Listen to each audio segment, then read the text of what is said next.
Hello children. पिछले part 1 में हमने आपको जूलिया की स्टोरी बताई और उसके बाद चैप्टर एक्सप्लेन किए। उसमें फर्स्ट पेज हो चुका है और सेकंड पेज तक मैं पहुंच चुकी थी, वहां तक पहुंची थी जो गृहस्वामी उसे बार बार डांट रहे हैं और अपनी सारी तरह उसकी शिकायतें करते हुए उसके तनख्वाह से सारे रुबल काटते हुए उसे बता रहे हैं कि अब सिर्फ तुम्हारे 14 रुबल बचे। इस पर जूलिया कहती है कि नहीं मालिक, आपने तो मुझे कुछ नहीं दिए हैं, लेकिन मालकिन ने मुझे 3 रुबल जनवरी में दी थी, वो काट लीजिए। इस पर गृहस्वामी का किस तरह का भाव रहता है, किस तरह के विचार हैं, वहाँ से मैं शुरू करती हूँ।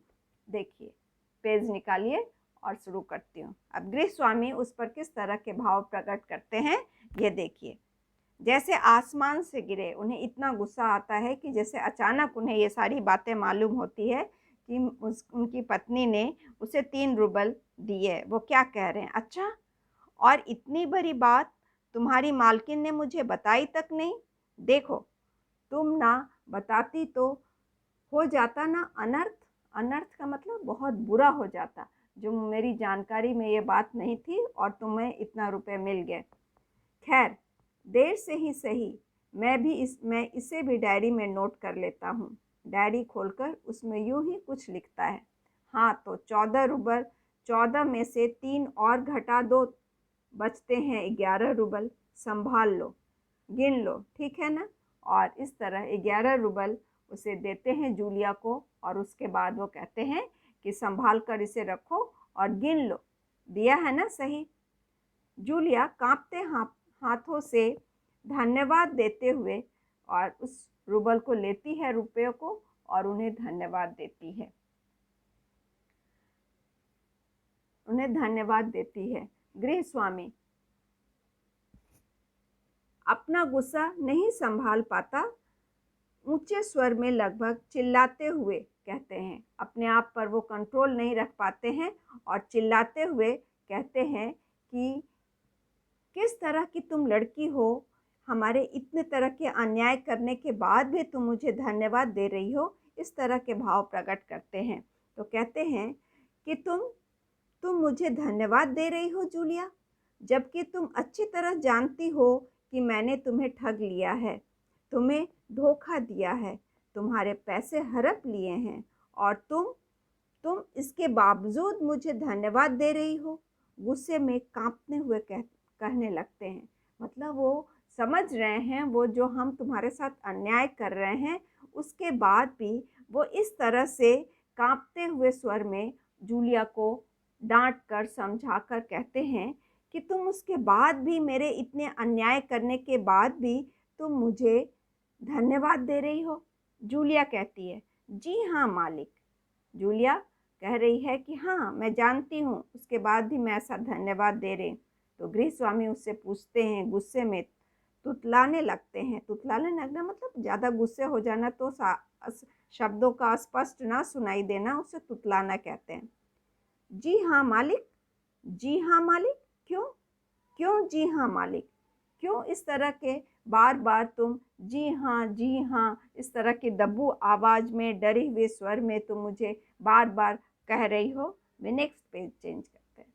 तो इस तरह क्यों तुम मेरे हाँ में हाँ मिला रही हो और इस तरह की अपने विचार प्रकट कर रही हो, क्यों विरोध क्यों नहीं कर रही हो। तो जूलिया कहती है, डर जाती है, भयभीत स्वर में वह डरी हुई है और डर के मारे उसकी आवाज़ अलग अलग स्वरों में सुनाई देती है। डर जाती है क्योंकि इससे पहले मैंने जहाँ जहाँ काम किया उन लोगों ने तो मुझे एक पैसा तक नहीं दिया।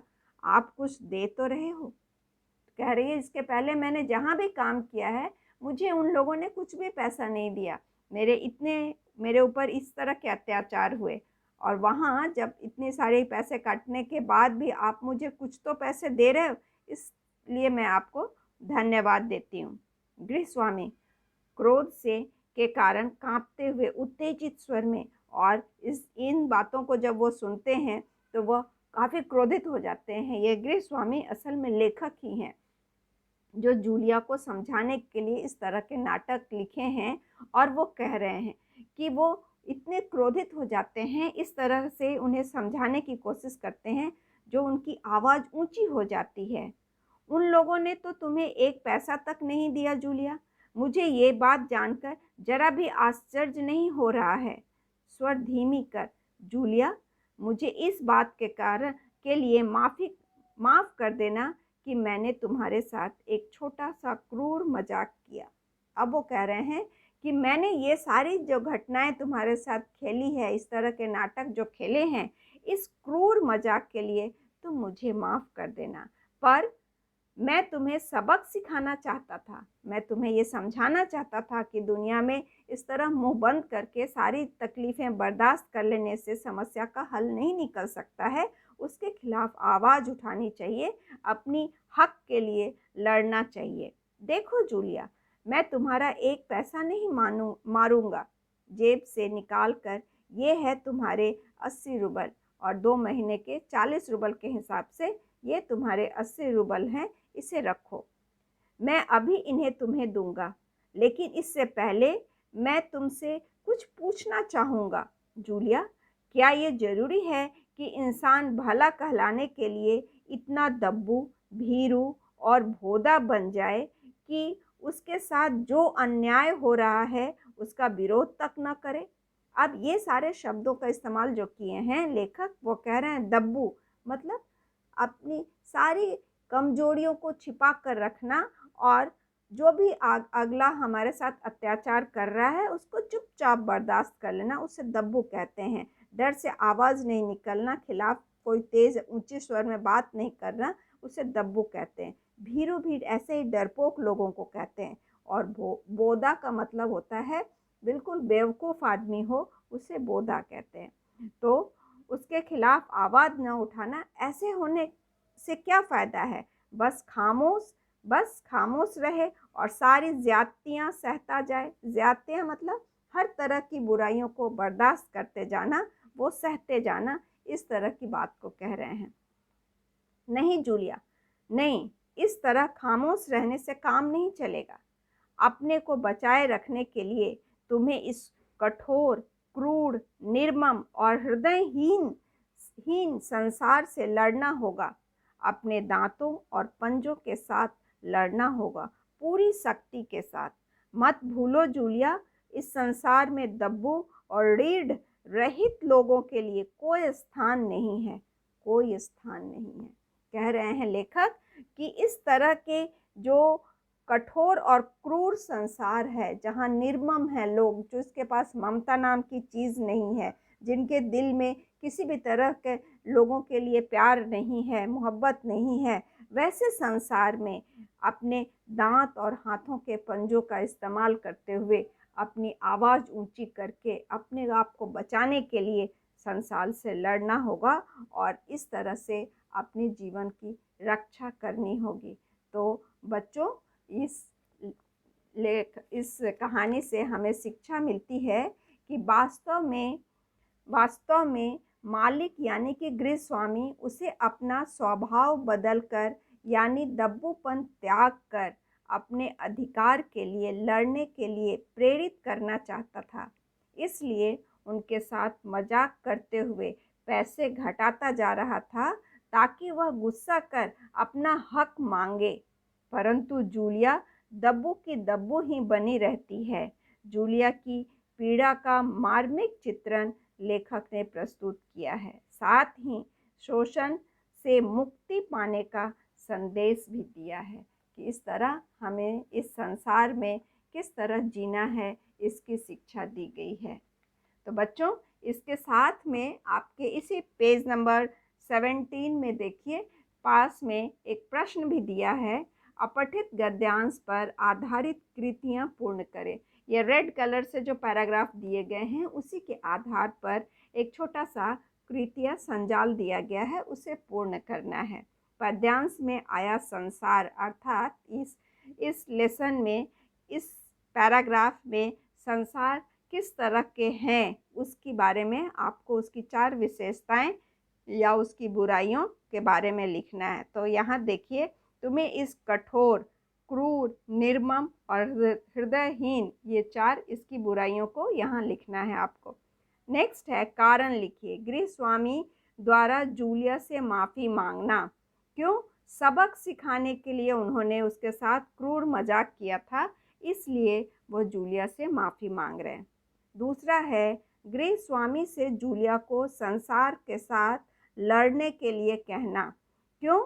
क्योंकि इस संसार में दब्बू और ऋण रहित लोगों के लिए कोई स्थान नहीं है, इसलिए उन्हें लड़ने के लिए प्रेरित करते हैं। तीसरा प्रश्न है, उसका पहला है परिच्छेद में प्रयुक्त कोई एक मुहावरा ढूंढकर उसका सार्थक वाक्य में प्रयोग करें। अर्थात यहाँ जो दिया है सबक सिखाना या क्रूर मजाक करना, ये भी मुहावरा है। तो सबक सिखाना मतलब उसको रास्ता दिखाना, सच्चाई से अवगत कराना, शिक्षा देना, ऐसा अर्थ हुआ और इससे आप एक अच्छा सा वाक्य बनाइए। नेक्स्ट है पर शब्द के दो अर्थ लिखिए। तो पर शब्द का दो अर्थ होता है। एक पर मतलब पंछियों के पंख को भी हम पर कहते हैं, पंख, और एक पर मतलब परंतु, लेकिन उसे हम किंतु परंतु में भी पर का इस्तेमाल किया जाता है। तो ये दो अर्थ अलग अलग आपको लिखने हैं। और लास्ट है संसार में दब्बू और ऋण रहित लोगों के लिए कोई स्थान नहीं है। इस पर 8 से 10 वाक्यों में अपने विचार लिखने हैं। अर्थात इस संसार में जो दब्बू लोग हैं, जो भीतु लोग हैं, उनके लिए कोई स्थान नहीं है। हर तरह के अत्याचार को उन्हें सहना पड़ता है। संसार में हर तरह की मुसीबतें उन्हें झेलनी पड़ती हैं, तरह तरह की बाधाओं का सामना करना पड़ता है। तो इस तरह के व्यक्तित्व को उजागर करते हुए उसके विषय में आपको 8 से 10 पंक्तियों में अपने स्वमत लिखने हैं। तो ठीक है बच्चों, और धन्यवाद।